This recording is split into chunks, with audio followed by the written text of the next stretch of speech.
नीतीश कुमार हमारे गठबंधन के प्रमुख नेता हैं, उनकी अहम भूमिका है। हम सब मिलजुल कर लड़ेंगे और बीजेपी को हराएंगे। वो तमाम दल एक मंच पर आए हैं, जो भी कभी नहीं आए वो भी खुल कर आएंगे। हम सब मिलजुल कर लड़ेंगे और अपनी सरकार बनाएंगे। तो बीजेपी घबराहट में क्यों है? हम अपना काम कर रहे हैं, वो अपना काम कर रहे हैं। केवल बयान देने से थोड़ी काम चलता है। मैंने क्या कहा, इंतज़ार करिए। हमारे यहाँ राय विचार से कोई निर्णय होता है और आम सहमति से निर्णय लिया जाता है। नमस्कार, मेरा नाम प्रेम है और आप लाइव स्ट्रीट देख रहे हैं। विपक्ष की तीसरी बैठक होने जा रही है, पर बीजेपी के लोग सवाल खड़े कर रहे हैं कि केवल बैठक ही करेंगे, कुछ होने जाने वाला है नहीं। बात करने के लिए हमारे साथ कांग्रेस के एमएलसी प्रेमचंद मिश्रा। सर, क्या केवल बैठक ही कीजिएगा आप लोग? जब बैठक करेंगे तभी तो विचार विमर्श होगा। कोई बीजेपी गठबंधन जैसा तो है नहीं कि जो संघ परिवार ने डिसीजन ले लिया उसको सब फॉलो कर लेते हैं। हमारे यहाँ लोकतांत्रिक व्यवस्था है। 26 दलों ने मिलकर ये गठबंधन बनाया है इंडिया।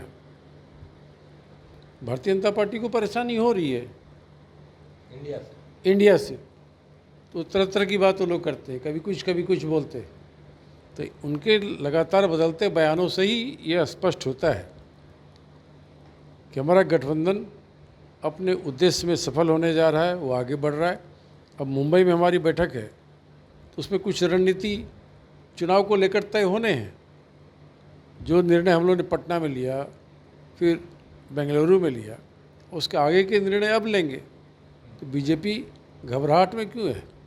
हम अपना काम कर रहे हैं, वो अपना काम कर रहे हैं। केवल बयान देने से थोड़ी काम चलता है। चलिए, बयान देने से काम नहीं चलेगा, पर आप लोग बैठकें कर रहे हैं। नीतीश कुमार को क्या संयोजक बनाएंगे, या प्रधानमंत्री का चेहरा मानते हैं, या फिर राहुल गांधी प्रधानमंत्री बनेंगे? कौन बनेंगे? गठबंधन की बैठक मुंबई में होनी है अभी, तो इंतजार करिए उस बैठक में क्या क्या निर्णय लिया जाता है। क्या नीतीश कुमार पीएम मटेरियल है? मैंने क्या कहा, इंतजार करिए। हमारे यहाँ राय विचार से कोई निर्णय होता है और आम सहमति से निर्णय लिया जाता है। जब 26 दल के नेता फिर मुंबई में बैठेंगे, उसमें बहुत तरह की बातें अभी होनी बाकी है जो बेंगलुरु में और पटना में नहीं हुआ। हम उसके आगे बढ़ेंगे। हमारा लक्ष्य बीजेपी मुक्त भारत बनाना है, बीजेपी को सत्ता से बाहर करना है, यहाँ लोकतंत्र को और संवैधानिक संस्थाओं को फिर से मजबूत करना है, महंगाई को ख़त्म करना है और बेरोजगारी मिटाना है। हम उस लक्ष्य की ओर बढ़ रहे हैं। कौन हमारा फेस होगा, कौन पीएम मटेरियल है, कौन क्या होगा, ये सब चीज़ें मायने नहीं रखता।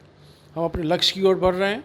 सहमति सब निर्णय होगा, समय पर उचित निर्णय फिर ले लिया जाएगा। नीतीश कुमार हमारे गठबंधन के प्रमुख नेता हैं, उनकी अहम भूमिका है। हम सब मिलजुल कर लड़ेंगे और बीजेपी को हराएंगे। चलिए, बीजेपी को हराएंगे, पर आरजेडी और जेडीयू के कई नेता हैं जो कह रहे हैं, बिहार सरकार में मंत्री वो भी बोल रहे हैं कि नीतीश कुमार को लेकर जो पीएम हैं वो बन सकते हैं।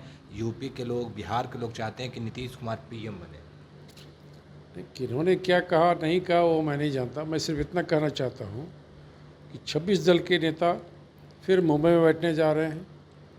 आम सहमति से हम सारे निर्णय लेंगे। निर्णय का इंतजार करिए। नहीं, निर्णय तो ले रहे हैं आप लोग, पर निर्णय का फल दिख नहीं रहा। बीजेपी के भी लोग तंज कस रहे हैं कि क्या निर्णय ले रहे हैं, कुछ तो आ नहीं रहा, केवल बैठकें कर रहे हैं, चाट पकौड़े खा रहे हैं। नहीं, उनको परेशानी हो रही है क्योंकि उनके यहाँ पकौड़ा खाने की व्यवस्था तो है नहीं। वो तो समाज को बांटने का काम करते हैं, तोड़फोड़ का काम करते हैं, महंगाई बढ़ाए हैं, रोजगार छीन लिया लोगों को, संवैधानिक संस्थाओं को कमज़ोर कर रहे हैं। जो संस्थाएं हम लोगों ने निर्माण किया इस देश में, उसको बेचने का काम कर रहे हैं। तो उनके बातों को क्या मतलब है? बीजेपी तो घबराहट में है। उसको समझ में आ गया कि ये गठबंधन इतना सशक्त होने जा रहा है कि लोग इसके साथ जुड़ रहे हैं। जब हमारा गठबंधन बन गया, इसका मतलब जो भाजपा विरोधी वोट पिछले लोकसभा चुनाव में अलग अलग खेमों में बट गया था, वो अब एक जगह एकजुट होकर एक जगह आएगा। ये हमारे गठबंधन को आएगा। मायावती भी आएंगे साथ में, देखते जाइए, सभी लोग आएंगे। जिन लोगों को भारतीय जनता पार्टी की अलगाववाद की राजनीति, भारतीय जनता पार्टी की सांप्रदायिक राजनीति पर विश्वास नहीं होगा, जो समझते हैं कि बीजेपी ने देश को कमज़ोर करने का काम किया है, जो जानते हैं मानते इस बात को नरेंद्र मोदी की सरकार विफल हो चुकी है, वो तमाम दल एक मंच पर आए हैं। जो भी कभी नहीं आए वो भी खुल कर आएंगे।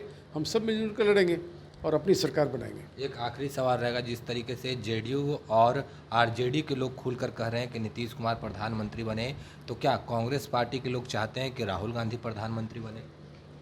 देखिए, हर दल के लोग अपने नेता को आगे देखना चाहता है। जी। इसमें कोई बुराई नहीं। हम निर्णय तभी लेते हैं जब किसी निष्कर्ष पर पहुंचते हैं।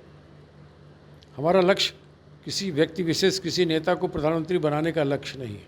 हमारा लक्ष्य है कि बीजेपी को सत्ता से बाहर करिए, एक अच्छी सरकार बनाइए, और जो कुव्यवस्था पिछले 9 सालों में देश में हुई है, महंगाई की हालत देख लीजिए। 1200 रुपये का गैस सिलेंडर बिक रहा है, हम 400 रुपये में बेचते थे, तभी लोग हल्ला करते थे कि महंगाई हो गई, महंगाई होगी। आज 1200 में खुद बेच रहे हैं और चुप हैं। बीजेपी को इन सवालों का जवाब देना है। पेट्रोल डीजल की कीमत होगी, क्या होगा? खाद्यान्न पदार्थ की कीमतें देखिए कहाँ चली गई। तो आम जनता परेशान है महंगाई से, कहीं रोजगार नहीं है, नौजवानों के लिए कोई स्कोप ही नहीं बचा इस देश में, लोग क्या करेगा?